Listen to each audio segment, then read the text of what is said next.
कोई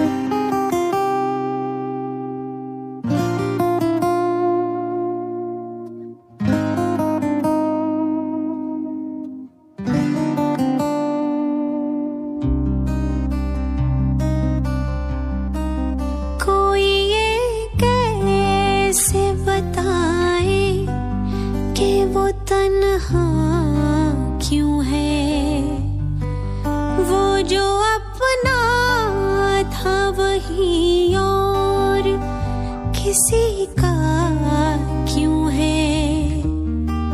ये हिंदू